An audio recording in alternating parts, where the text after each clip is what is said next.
Evangelho segundo João, capítulo 21, a partir do versículo 1. Diz assim a palavra do nosso Deus. Depois disso, João se manifestou outra vez aos discípulos, junto ao mar de Tiberíades. Jesus, desculpa. Obrigado, vocês estão bem atentos, né? Vou até começar de novo, honrando a atenção dos irmãos. João, vamos lá. Evangelho segundo João, capítulo 21, a partir do versículo 1. Depois disso, Jesus se manifestou outra vez aos discípulos, junto ao mar de Tiberíades. Foi assim que ele se manifestou. Estavam juntos Simão Pedro, Tomé, chamado Dídimo, Natanael, que era de Caná da Galileia, os filhos de Zebedeu e mais 2 discípulos de Jesus. Simão Pedro disse aos outros: "Vou pescar." Os outros responderam: "Nós também vamos com você." Foram e entraram no barco, mas naquela noite não pegaram nada. Ao romper o dia, Jesus estava na praia, mas os discípulos não reconheceram que era ele. Jesus lhes perguntou: "Filhos, será que vocês têm aí alguma coisa para comer?" Eles responderam: "Não." Então Jesus disse: "Joguem a rede à direita do barco e vocês acharão." Assim fizeram e já não podiam puxar a rede, tão grande era a quantidade de peixes. E o discípulo a quem Jesus amava disse a Pedro: "É o Senhor!" Simão Pedro, ouvindo que era o Senhor, cingiu-se com a sua túnica, porque tinha tirado a roupa, e lançou-se ao mar.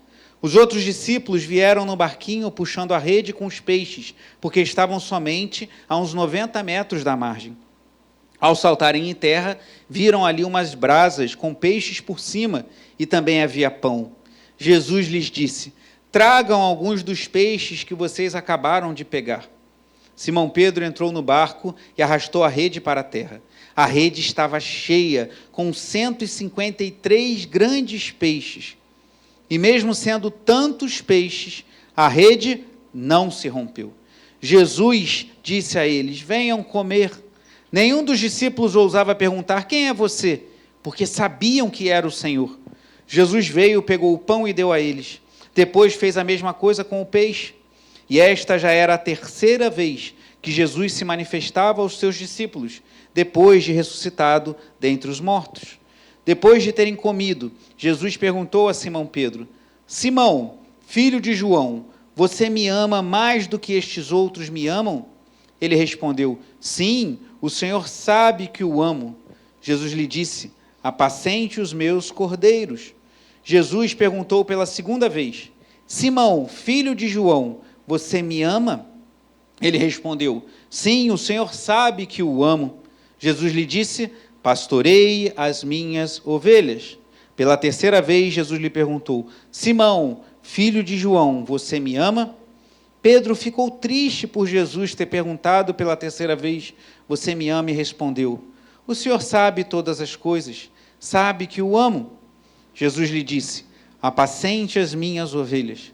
Em verdade lhe digo, que quando era mais moço, você se cingia e andava por onde queria. Mas quando você for velho, estenderá as mãos e outro cingirá e o levará para onde você não quer ir." Jesus disse isso para significar com que tipo de morte Pedro havia de glorificar a Deus. Depois de falar assim, Jesus acrescentou: "Siga-me." Oremos. Pai amado e bendito, te louvamos, Senhor, pela oportunidade de nos reunirmos nessa noite. Como é bom rever irmãos e irmãs queridos e amados nossos, conhecer irmãos que estão nos visitando. É uma bênção, uma alegria, Senhor, podemos nos reunir, cantar louvores, adorarmos a Ti com os nossos cânticos, com as nossas orações, intercedermos por irmãos necessitados, trazermos nossos dízimos e ofertas também. E agora fala ao coração do Teu povo por meio da Tua santa palavra, que a Tua palavra venha impactar os corações e que Teu nome seja glorificado em nosso meio, em nome de Jesus. Os irmãos podem sentar. Pedir ao diácono César que veja com os irmãos lá fora, que entrem aqueles que não precisarem estar lá fora. Realmente só fique lá fora quem realmente precisar estar lá.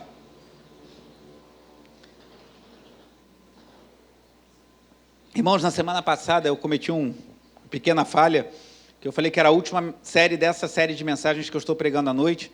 mas na verdade tinha mais uma mensagem que é de hoje, porque de manhã eu preguei uma série de 4 mensagens, que encerrou sim no domingo passado, e a da noite eu falei, mas eu esqueci que ainda tínhamos essa 5ª e última mensagem, em que tenho falado ao longo dessa breve série de 5 mensagens, que trouxe aos irmãos, sobre encontros com Jesus, encontros relatados no Evangelho, de vidas que foram transformadas pelo poder do Senhor, vidas que foram impactadas por um encontro com Jesus. Vimos lá na primeira mensagem, conforme o relato de João, capítulo 1, o encontro de Jesus com Natanael, um jovem cético, como diz o Timothy Keller no livro Encontros com Jesus, um estudante cético que resistiu à ideia do Messias ter vindo da pequena cidade e até mesmo insignificante Nazaré, mas quando teve um encontro com Jesus, teve sua vida transformada. Na segunda mensagem, refletimos sobre 2 encontros que, embora estejam separados, Timothy Keller, esse autor que citei, menciona que devem ser tratados juntos, pois são situações muito distintas, mas que nos ensinam muita coisa. João capítulo 3, falando do encontro de Jesus com um dos principais dos fariseus, Nicodemos, um homem rico, um homem respeitado, um homem religioso. E no capítulo seguinte, capítulo 4, o encontro de Jesus com a mulher samaritana. Na terceira mensagem, vimos o encontro de Jesus com 2 irmãs enlutadas, Marta e Maria, ali no relato da morte de Lázaro, e que Jesus foi até elas e ressuscitou o seu irmão Lázaro. E na mensagem passada, a 4ª dessa série, vimos o encontro de Jesus com Maria Madalena após sua ressurreição, uma história marcante, impactante, de como Deus trouxe algo novo, como Jesus, de forma impressionante, apareceu a Maria Madalena, e ela não reconheceu, achou que era um jardineiro, e depois reconheceu que era o Senhor, e aquele encontro marcou para sempre a vida daquela mulher. Hoje veremos um novo encontro, o encontro de Jesus com Pedro, o seu discípulo impetuoso, aquele discípulo vigoroso, aquele discípulo que andou sobre as águas, aquele discípulo que disse uma das frases mais belas do Novo Testamento, quando Jesus perguntou, quem dizem que eu sou? Aí alguns falaram, uns dizem que é Jeremias, um dos profetas. E aí Jesus pergunta, e vocês, quem dizem que eu sou? E Pedro fala, tu és o Cristo, o Filho do Deus vivo. E Jesus fala a ele, bem-aventurado és, Simão, filho de Barjonas, porque não foi carne nem sangue que te revelaram, mas meu Pai que está nos céus. Esse Pedro, que depois pregou no dia de Pentecostes, segundo o relato de Atos capítulo 2, e 3.000 vidas se converteram, aceitaram a mensagem do Evangelho, somente após aquela mensagem. Pedro, o apóstolo, que a Bíblia nos relata, feitos maravilhosos da parte de Deus por intermédio dele. Mas aqui nós vamos ver um encontro marcante, e que eu espero em Deus que também seja marcante para a sua vida nessa noite. Pedro encontra Jesus após a ressurreição. E o que aconteceu até aqui? O que nós podemos pintar nesse quadro para entender melhor como chegamos a essa situação de João capítulo 21? Eu quero destacar 3 acontecimentos que nós vimos aqui antes de João capítulo 21. Primeiro, a presunção de Pedro. Segundo, a amargura de Pedro. E terceiro, a pesca de Pedro. A presunção, a amargura e a pesca de Pedro. Eu peço que você vá ao Evangelho segundo Mateus, capítulo 26, a presunção de Pedro. Mateus, capítulo 26. Esse relato também está em João, capítulo 13, mas eu gostaria de ler o relato segundo Mateus, Mateus 26, a partir do versículo 31.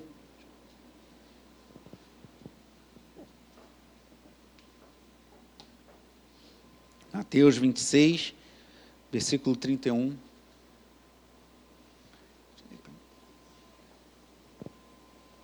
Diz assim a palavra de Deus. Então Jesus disse aos discípulos, esta noite serei uma pedra de tropeço para todos vocês, porque está escrito, ferirei o pastor e as ovelhas do rebanho ficarão dispersas. Mas depois da minha o quê? Ressurreição. Jesus previu e falou acerca da sua ressurreição. Irei adiante de vocês para a Galileia. Mas, quem falou? Pedro. Tomando a palavra, disse a Jesus, ainda que o Senhor venha a ser um tropeço para todos, nunca o será para mim. Olha, Pedro chegou e olhou para todo mundo e falou assim, pode ser um tropeço para esses daí, mas para mim não.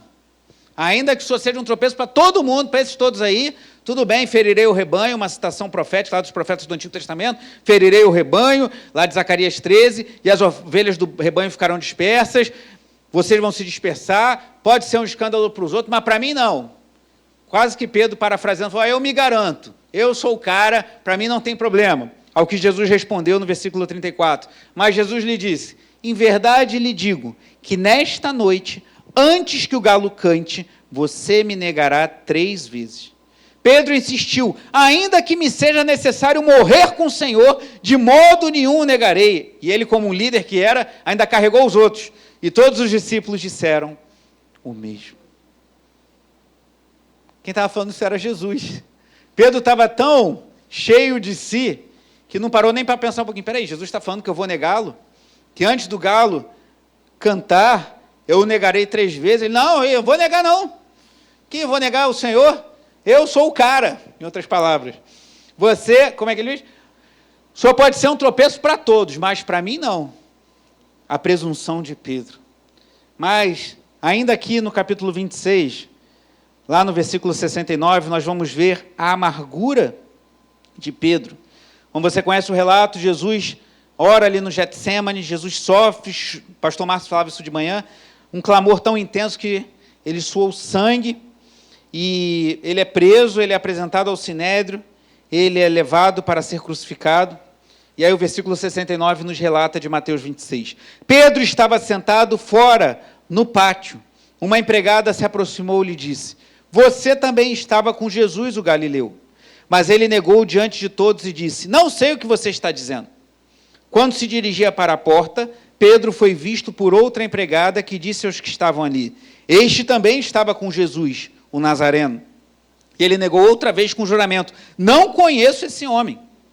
Pouco depois, aproximando-se os que estavam ali, disseram a Pedro, com certeza você também é um deles, porque o seu modo de falar o denuncia. Então, ele começou a praguejar e a jurar, não conheço esse homem. E no mesmo instante, o galo cantou. Então Pedro se lembrou da palavra que Jesus lhe tinha dito, antes que o galo cante, você me negará 3 vezes. Leia a última frase desse versículo. E Pedro, saindo dali, chorou amargamente. Irmãos, quando nós achamos de nós aquilo além do que devemos, quando nós ficamos inflados, né, citando novamente o Timothy Keller, mas não no livro Encontros com Jesus, mas num livro muito interessante dele, é um livreto chamado Ego. Ele fala que o ego, às vezes, é igual é tipo um instrumento que é usado para soprar fogueiras, que você aperta assim, e ele vai se inflando. E a gente pode ficar inflado. O ego de Pedro inflou, e ele falou, ainda que todos te neguem, eu não te negarei. E aí, por 3 vezes ele nega Jesus, o galo canta, e ele sente uma amargura no fundo de sua alma. Um outro evangelho, salvo engano, o evangelista Lucas, relata que Jesus olhou para ele, imagina o olhar de Jesus naquele momento, imagina a amargura que invadiu o coração de Pedro, ao reconhecer a sua fraqueza, ao reconhecer que tinha negado o seu Senhor, aquele que ele tinha dito, ainda que seja necessário morrer, eu morrerei, e levou todo mundo, nós morreremos, e agora ele fala por 3 vezes, não conheço esse homem. Então a presunção de Pedro foi seguida pela sua amargura. Fazendo uma... Não é, a gente não pode... Isso foi muito próximo um evento do outro, mas se você olhar em termos do nosso capítulo de Mateus, alguns versículos atrás, Pedro estava batendo no peito e falando, eu não vou negar o Senhor, eles podem negar, mas eu não. E agora ele está chorando amargamente por ter negado o seu Senhor 3 vezes, conforme Cristo havia falado. E por fim, Jesus foi crucificado, Jesus foi sepultado, Jesus ressuscitou, e aí Pedro decidiu voltar à sua área de origem, decidiu pescar. Agora volte a João, capítulo 21.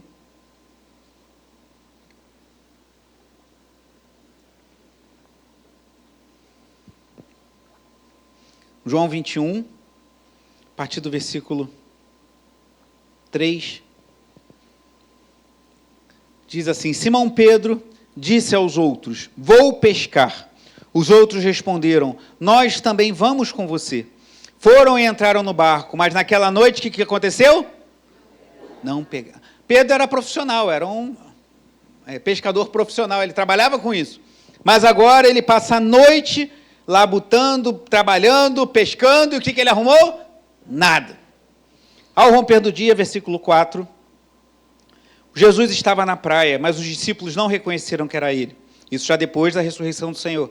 Jesus lhe respondeu: filhos, será que vocês têm aí alguma coisa para comer? Eles responderam: não. Então Jesus disse: jogue a rede à direita do barco e vocês acharão. Assim fizeram, e já não podiam puxar a rede. Tão grande era a quantidade de peixe. E o discípulo a quem Jesus amava disse a Pedro: é o Senhor. Simão Pedro, ouvindo que era o Senhor, cingiu-se com a sua túnica, porque tinha tirado a roupa, e lançou-se ao mar. Os outros discípulos vieram no barquinho, puxando a rede com os peixes, que estavam somente a uns 90 metros da margem. Irmão, Jesus apareceu agora. Pedro estava tão na expectativa desse encontro, que ele nem esperou os outros, ele pegou, pulou na água e correu para encontrar Jesus. Eu queria chamar a atenção para esse encontro inesperado. Ele pegou o seu barco, adentrou o mar, noite adentro, tentou, não arrumou nada. E aí quando Jesus fala, joga a rede à direita, eles jogam e começam a colher. E eu creio que eles identificaram que aquilo era um sinal.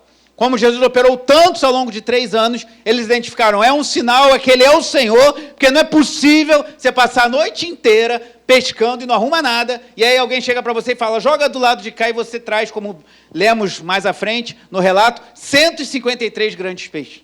Pedro pulou, Pedro foi ao encontro de Jesus, e o que acontece, irmãos? Nesse encontro inesperado, versículo 9, ao saltarem em terra, viram ali umas brasas com peixe por cima e também havia pão. Jesus tinha preparado a refeição. Irmãos, olha que coisa. Isso me constrange. O nosso Deus é o Deus Todo-Poderoso. Nós cantamos aqui, sobre o trono está Jesus, digno de adoração. Eu tenho falado para os irmãos, perdoe-me ser redundante, mas é que essa cena não sai da minha mente. Mas o brilhante C.S. Lewis, na sua brilhante obra Crônicas de Nárnia, quando ele fala do leão, a feiticeira e o guarda-roupa, numa das filmagens, né, que fizeram um filme baseado nesse livro, quando termina tudo, se você tiver curiosidade, procura, às vezes você consegue na internet só esse trecho final, aí a pequena Lucy está num castelo celebrando, né, a vitória de Aslan, que é uma representação explícita do Cristo, e aí ela está ali, daqui a pouco ela chega na janela, e olha, tem uma praia lá embaixo, e o leão está caminhando, ele está andando ali. Gente, isso é muito fascinante para mim. O leão Aslan está andando na beira da praia. E ela fica angustiada porque ela queria Aslan junto dela. E ela chega para o Fauno, que é um dos personagens que aparece ali, e fica angustiada que ele está indo, e ele fala algo mais ou menos assim, ele não é domesticável. O nosso Deus não é domesticável, ninguém controla ele, ninguém pode botar Aslan numa jaula. Ninguém pode controlar o Rei dos Reis, o Senhor dos Senhores, o Deus Todo-Poderoso que está sentado no seu trono. Ele é incontrolável, ele é indomável. E ali C.S. Lewis, no seu brilhantismo, o autor de Crônicas de Nárnia, deixa muito claro esse aspecto do ser de Deus. Ele é um Deus incontrolável. Ele é um Deus Todo-Poderoso. Ninguém pode controlar o leão da tribo de Judá, ninguém pode colocar uma coleira nele, ninguém pode domar o leão, que ali é representado pela figura de Aslan. Só que esse Todo-Poderoso, esse que está sentado agora, à destra da majestade, que voltará em grande poder e glória para nos buscar, ele preparou uma refeição para os seus discípulos, que tinham corrido, que tinham fugido, e um entre eles, Pedro, o tinha negado por 3 vezes.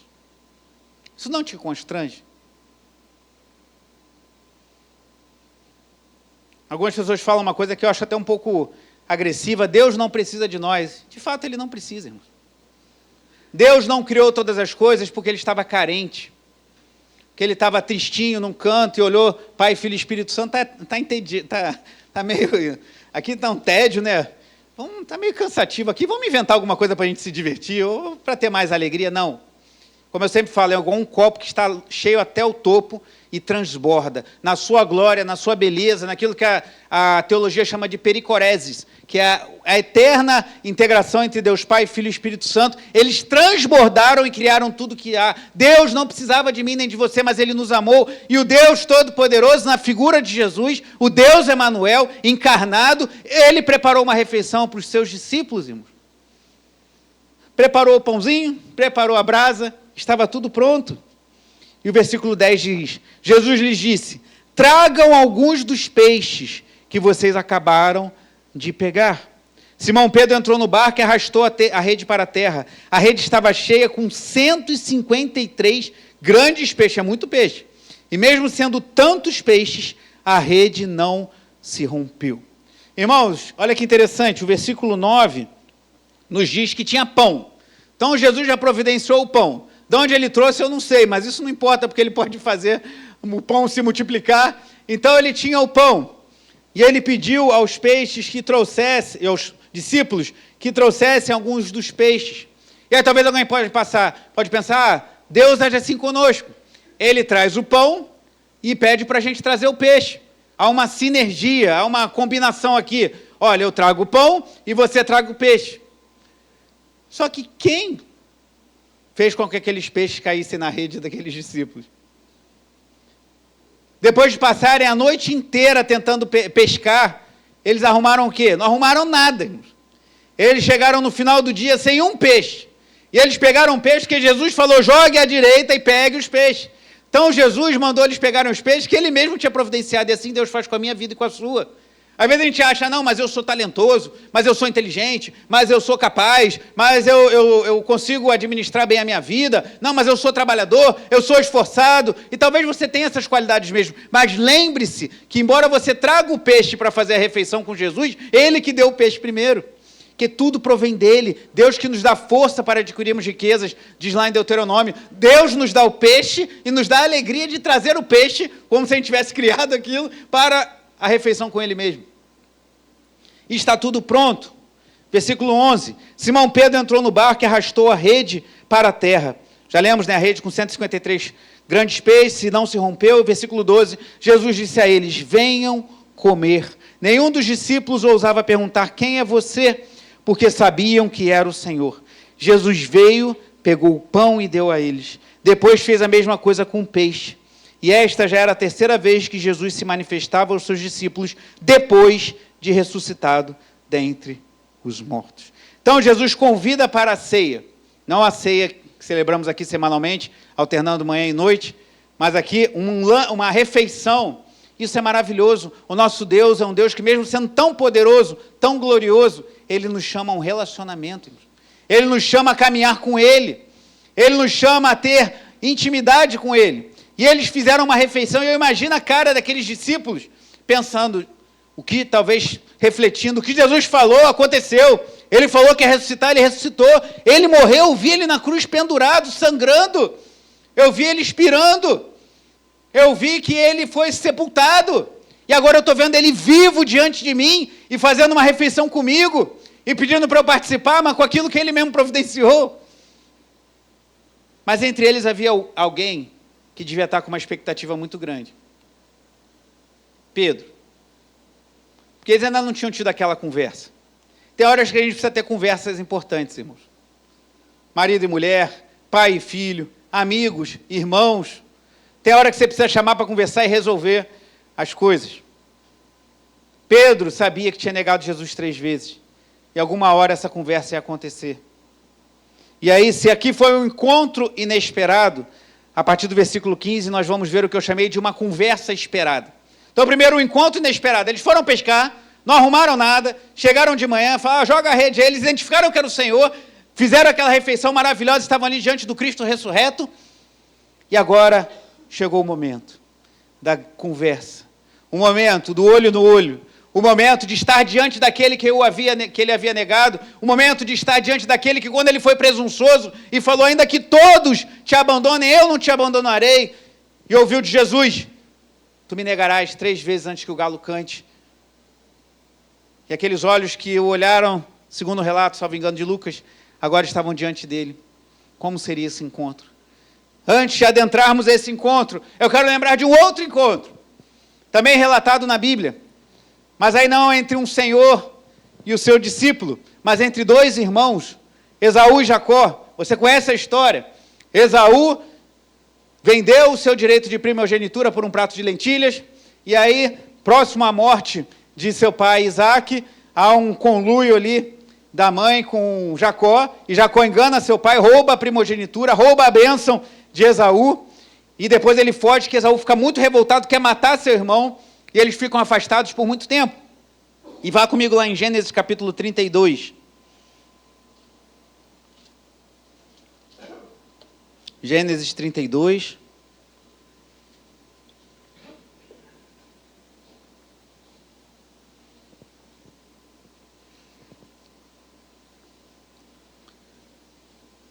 Jacó não via Esaú há muito tempo. Jacó tinha razão para ter medo, afinal, seu irmão podia estar muito aborrecido pelo ocorrido. Gênesis 32, a partir do verso 3. Peço a sua atenção, uma leitura um pouquinho mais extensa do que costumo fazer no meio da pregação, mas entendo ser importante. Gênesis 32, a partir do verso 3, diz assim: Então Jacó enviou mensageiros adiante de si a Esaú, seu irmão, à terra de Seir, território de Edom. E lhe deu esta ordem: Assim vocês falarão a meu senhor Esaú. O seu servo Jacó manda dizer isso. Como estrangeiro morei com Labão, em cuja companhia fiquei até agora. Tenho bois, jumentos, rebanhos, servos e servas. Envio este comunicado a meu senhor, para encontrar favor na sua presença. Os mensageiros voltaram a Jacó, dizendo: Fomos até o seu irmão Esaú, também ele está vindo para se encontrar com o Senhor. E quantos homens? 400 homens estão com ele. Qual foi a reação de Jacó? Versículo 7, leia em voz alta. Então Jacó teve medo e ficou angustiado. Dividiu em 2 grupos o povo que estava com ele, e também os rebanhos, os bois e os camelos. Deixe-me continuar o versículo 8. Pois pensou: se Esaú vier e atacar um grupo, o outro grupo escapará.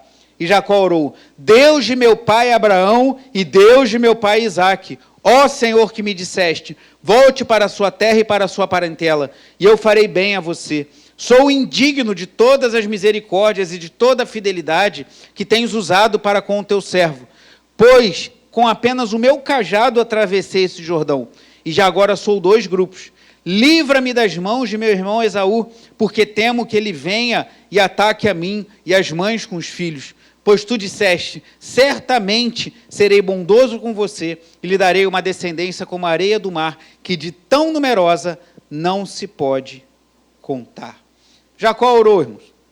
Aqui eu aprendo algo com Jacó que muitas vezes não é um exemplo para nós, mas nesse caso eu creio que ele é um exemplo. Você tem uma conversa importante, você tem uma questão com alguém, você vai encontrar com Esaú, você está com medo que ele está vindo com 400 homens, você vai pensar: meu Deus, agora eu vou perder, talvez não a sua família, os seus bens, mas talvez o seu emprego, talvez a sua renda, talvez um relacionamento que é importante para você. Ore ao Senhor.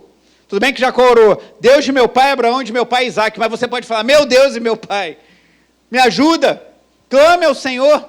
Jacó ficou numa situação angustiante e fez o que ouvimos pela manhã, na pregação do pastor Márcio. Tem horas que você vai fazer uma oração, tem horas que você vai ter orações de ações de graças, de petições, de agradecimento, mas tem hora que você vai fazer um clamor, irmãos, que você vai colocar tudo diante do Senhor. Você vai colocar a sua alma, você vai colocar, com perdão da expressão, as suas vísceras diante do Eterno. Você vai trazer do fundo da tua alma um clamor: Senhor, me alcança. Foi o que Jacó fez, porque ele viu que se Esaú viesse com aqueles 400 homens para atacar Jacó, ele ia ficar numa situação muito complicada.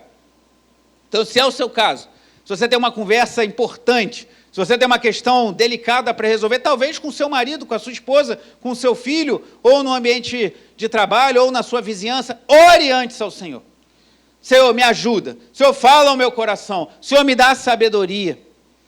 E assim Jacó fez. E continuou o relato. Vamos avançar para o versículo 21. Olha o que aconteceu.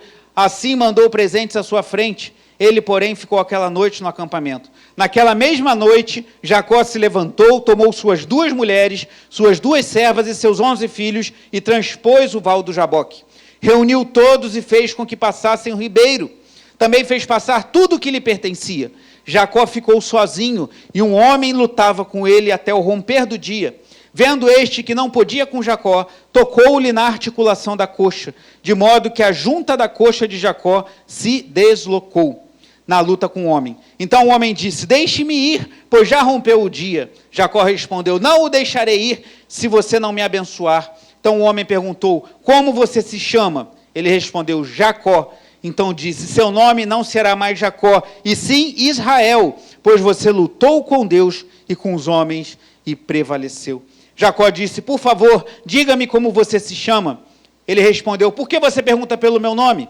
E o abençoou ali. Jacó deu àquele lugar o nome de Peniel. Leia comigo o final do versículo 30. Leia todo o versículo 30 comigo, bem alto. Jacó deu àquele lugar o nome de Peniel, pois disse: vi Deus face a face e a minha vida foi salva.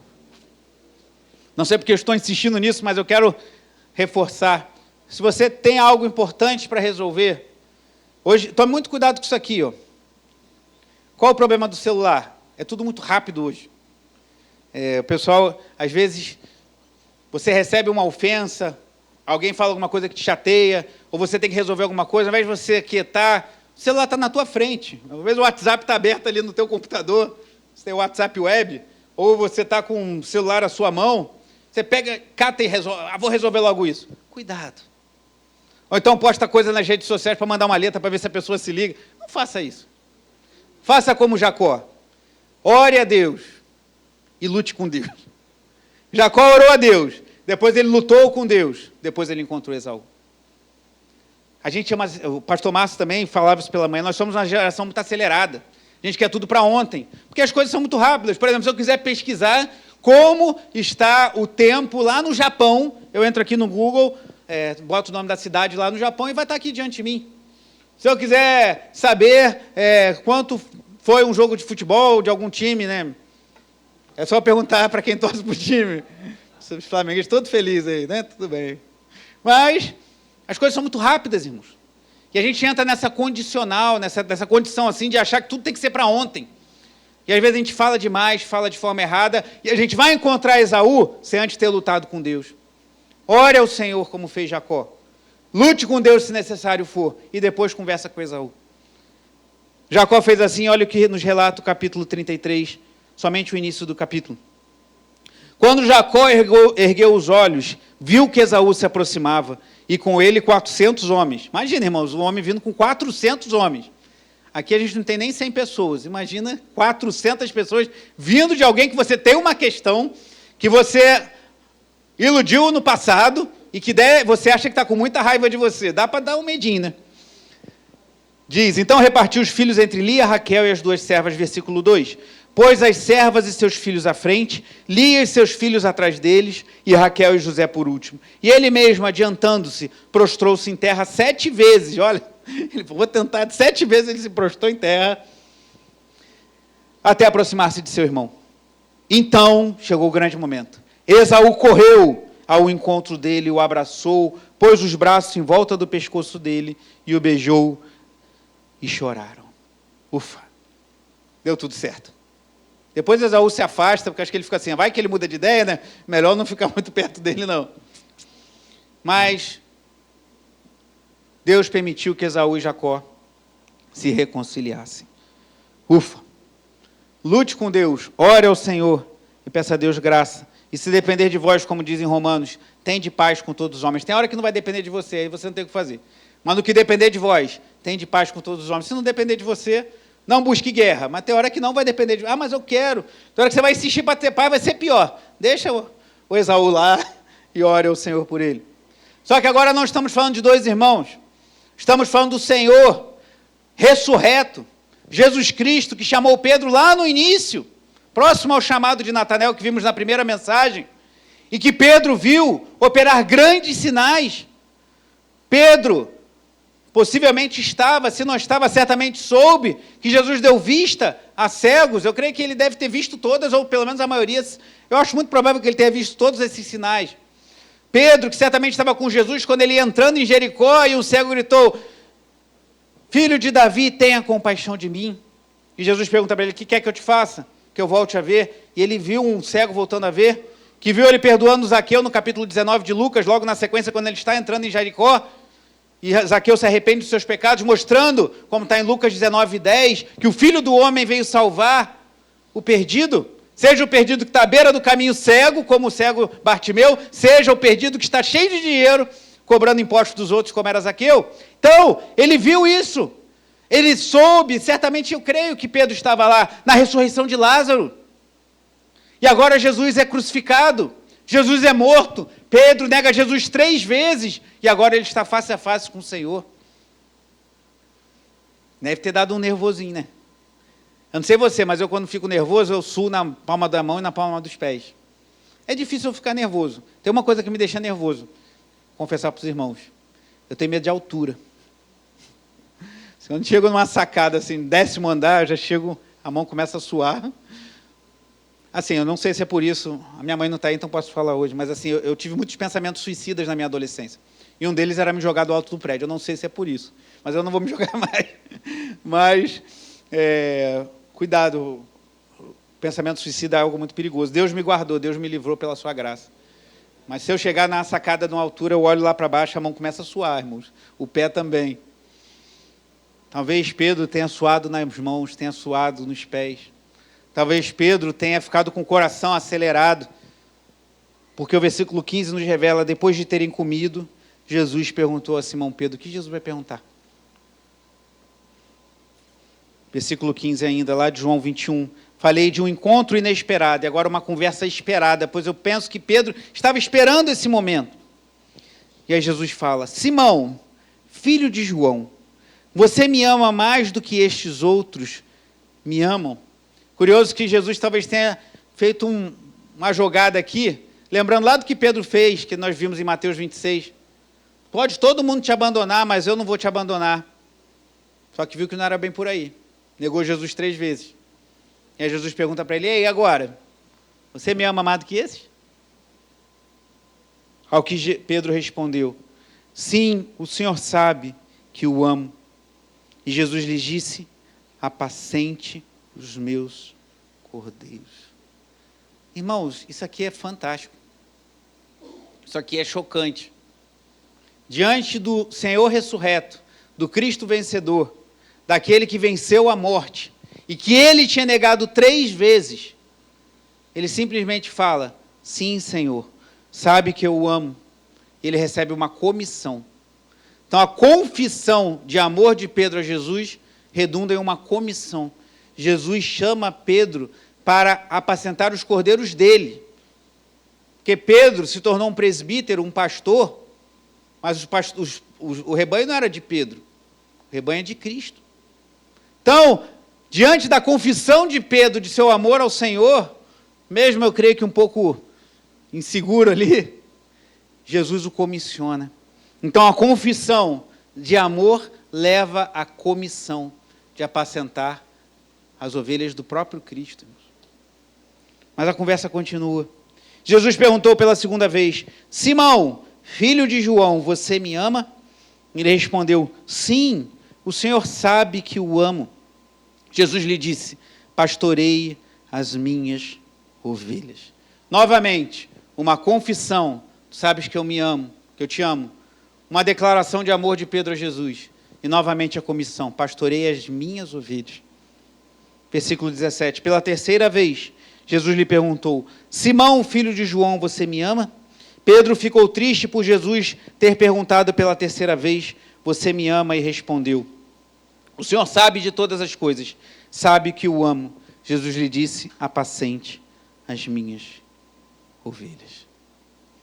Eu achei muito interessante a fala do autor John Charles Ryle, o antigo pastor muito frutífero, que escreveu alguns devocionais sobre os evangelhos, e ele disse assim, se Pedro ficou triste, porque aqui fala no versículo 17 que Pedro ficou triste, Jesus perguntava pela 3ª vez, se Pedro, diz J.C. Ryle, ficou triste por ter sido questionado, quanto mais deve ter se entristecido o nosso Senhor por ter sido negado. Então, se Pedro ficou triste, por 3ª vez que eu tenho que falar que eu amo o Senhor, quanto mais Cristo não deve ter se entristecido, pois ele foi negado por 3 vezes.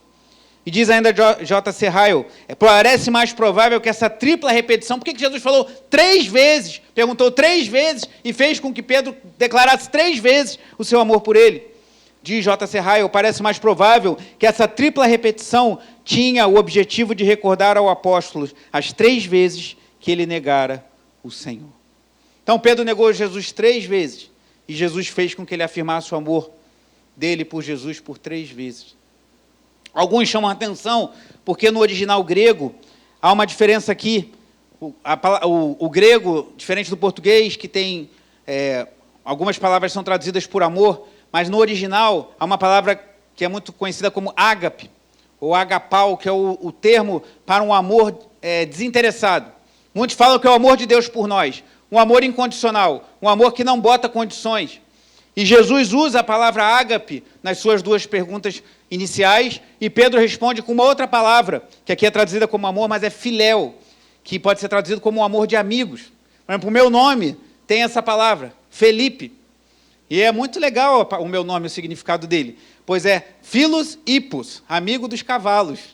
Então, de repente, depois de saber disso, você não vai querer mais ser meu amigo. Mas é o filéu, o Philos e o Hippos, mas tem aquela... hipódromo. Então, hípica, isso, é tudo relacionado a cavalo. Então, se você não quiser ser meu amigo, eu vou compreender, já, mas brincadeiras à parte. Esse filéu, é uma palavra que tem relacionada à amizade. O ágape é um amor mais intenso. Jesus, nas duas primeiras perguntas, ele pergunta a Pedro com ágape, e Pedro responde com filos. E na terceira, Jesus pergunta com filos, e alguns entendem que tem algum significado nisso. Inclusive, pastores, comentaristas, que eu respeito muito, têm esse entendimento. Mas eu prefiro seguir a linha de um outro comentarista, chamado Andreas Kostenberg, que tem um livro sobre interpretação bíblica, e ele diz que essas palavras, elas aparecem intercambiadas. Esse é o momento de escola dominical para aquela galera que gosta de se aprofundar um pouquinho mais, mas também você pode ouvir alguém falando isso, é bom você ouvir uma outra versão. Muitos falam, Jesus falou que amava Pedro com amor divino, e Pedro respondeu com amor humano, e depois Jesus se rebaixou, dizendo que o amava com amor humano. Mas eu creio que essa palavra no grego intercambiável aqui, às vezes aparece ágape, às vezes aparece filéu, não são necessariamente diferenças de significado. E o Andreas Kostenberg, no seu livro, ele fala isso. Que no Evangelho essas palavras aparecem em diferentes momentos. Então, Jesus está simplesmente falando perguntando a Pedro se o ama, e Pedro está respondendo que o ama. Não há eu creio que um significado além desse simples significado do texto, embora usem palavras diferentes. Isso era muito comum na literatura hebraica. A literatura hebraica usa muitos paralelismos, a mesma palavra sendo usada, quer dizer, outras palavras sendo usadas para dizer a mesma coisa. Então, esse é só um momento assim porque você talvez já tenha ouvido alguém falando assim, mas Jesus falou com o amor de Deus e Pedro respondeu com o amor do homem. Pode ser isso, mas pode não ter nada a ver. Tudo significa simplesmente o amor mesmo, que Pedro está declarando ao Senhor Jesus. Mas o que é certo, o que não há dúvida, é que Pedro declara o seu amor, ele faz uma confissão de amor a Jesus e ele recebe uma comissão. Citando mais uma vez o John Charles Ryle, ele fala, não existe vida onde não existe amor. Para concluir, olha o que segue o texto, versículo 18. Em verdade lhe digo, que quando era mais moço você se cingia e andava por onde queria. Mas quando você for velho, estenderá as mãos e outro cingirá e o levará para onde você não quer ir. Jesus disse isso para significar com que tipo de morte Pedro havia de glorificar a Deus. Depois de falar assim, Jesus acrescentou, siga-me. Então Jesus chama Pedro para apacentar as suas ovelhas e fala da morte de Pedro, que segundo a tradição foi uma morte violenta, que ele foi crucificado e não se achou digno de morrer como seu Senhor e pediu para ser crucificado de cabeça para baixo, diz a tradição da igreja. Então, o que podemos aprender? Algumas aplicações práticas, concluindo essa mensagem. Talvez como Pedro, você em algum momento tenha sido muito presunçoso, tenha achado que você é o cara, ou tenha olhado para alguém no seu trabalho, na sua família, ou até mesmo na igreja, se fosse eu faria diferente, eu faria melhor. Senhor, eles podem te negar, mas eu não te nego. E aí Jesus às vezes cria situações, Deus é especialista em tirar os nossos apoios humanos para a gente aprender a depender somente dele. Eu lembro que na minha conversão, eu fiquei muito empolgado, muito animado com as coisas de Deus, e tocando na igreja, e fazendo um monte de coisa, e às vezes batia aquela vaidade, que não sei o quê, e eu comecei a orar, Senhor, me livra da vaidade. E Deus respondeu rapidamente, Deus rapidamente, irmãos, começa a te colocar no seu lugar. Deus começa a te colocar em dificuldade. Deus começa a te mostrar que você não é nada. Deus começa a te mostrar que você está achando que nunca vai negar Jesus e logo em seguida você vai o negar por 3 vezes. E às vezes a gente precisa desse tratamento de Deus para baixar a nossa presunção e entendermos que nós somos um filho como os outros. Não somos melhores do que ninguém. Então, se teu coração está cheio, se teu ego está inflado, peça a agulha do Espírito Santo essa noite para furar essa bola, esvaziar esse ego e seja cheio do Senhor e não de si mesmo. Se você tiver coragem e você tiver com dificuldade, peça ao Senhor. Eu creio que não vai tardar muito, que por amor Ele vai te dar uma situação que você vai ver que nós não somos nada. Segundo, se você negou Jesus, você está no segundo ponto lá, está chorando, sentindo a amargura de ter negado o seu Salvador. Talvez não de palavras, mas numa atitude. Talvez essa semana você tenha cometido algo que esteja flagelando a sua alma, que esteja cortando o seu coração. Por que eu fiz isso? Por que eu cometi esse pecado? E essa noite você tem uma oportunidade de estar diante do Senhor. Estar novamente diante do Cristo ressurreto. Não face a face como esteve Pedro, mas orar a Ele e pedir perdão. E talvez Ele te surpreenda, porque Pedro certamente foi ali angustiado, preocupado, amargurado, pensando que era o fim. E Jesus não só faz com que ele afirme o amor dele por 3 vezes, depois de o ter negado 3 vezes, mas Jesus ainda o comissiona. Talvez você pense assim, mas quem sou eu para pregar o Evangelho? Quem sou eu para falar do amor de Jesus? Quem sou eu para cuidar das ovelhas de Cristo? Se você ama Jesus e tem humildade de pedir perdão a Ele quando necessário, Ele só precisa disso, do seu coração contrito, como cantamos, quebrantado, reconhecendo que fraco eu sou. E Deus pode te usar para a glória do nome dEle. Esse Pedro, já muitos anos depois, vai em 1 de Pedro capítulo 5, de uma leitura que faremos.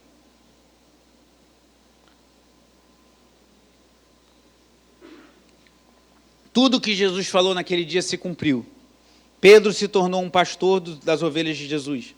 E Pedro foi morto, levado de uma forma que ele não queria, por seu amor a Jesus.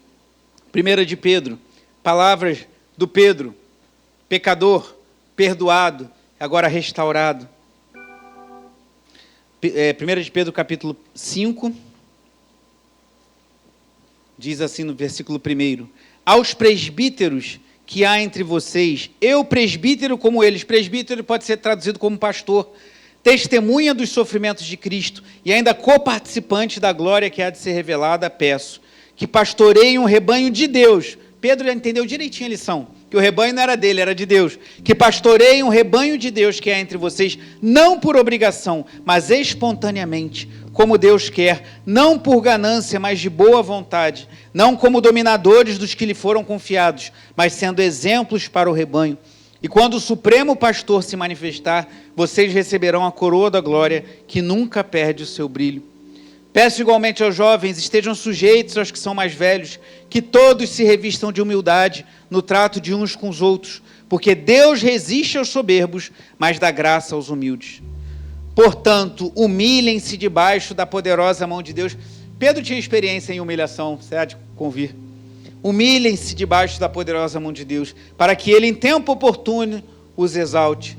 Lancem sobre Ele todas as suas ansiedades, porque Ele cuida de vocês. Ele viu Jesus na praia preparando a refeição para ele, mesmo depois dele o ter negado. Sejam sóbrios e vigilantes. O inimigo de vocês, o diabo, anda em derredor como o leão que ruge, procurando alguém para devorar. Esse é o Pedro, perdoado, restaurado e comissionado por Deus para apacentar os seus cordeiros. Então pense nisso. O que você fez no passado que talvez aflige a sua alma? Talvez essa seja a noite de perdão e graça, como cantamos. De você receber o perdão do Senhor. Pedro não se tornou perfeito. Se você vê em Gálatas capítulo 2, Paulo relata que repreendeu Pedro, porque ele agiu de forma inconsistente lá com os judeus. Recentemente o diácono Valquí pregou sobre isso. Pedro não se tornou perfeito, mas ele foi perdoado e comissionado por conta do seu amor por Jesus. E uma última aplicação: se você tem algo a resolver com alguém, se você tem um Esaú vindo com 400 homens, Ore ao Senhor. Lute com Deus em oração. E peça a Deus sabedoria. Pois Ele é poderoso para te surpreender. E o Esaú que você está achando, você dividiu em grupos, como o Jacó fez, ó, bota um grupo para lá, para cá. Se ele atacar um, o outro foge. O Esaú te abraça e restaura aquilo que precisa ser restaurado. Vamos orar. Vamos cantar Confesso a Ti, Senhor. Faça a sua oração.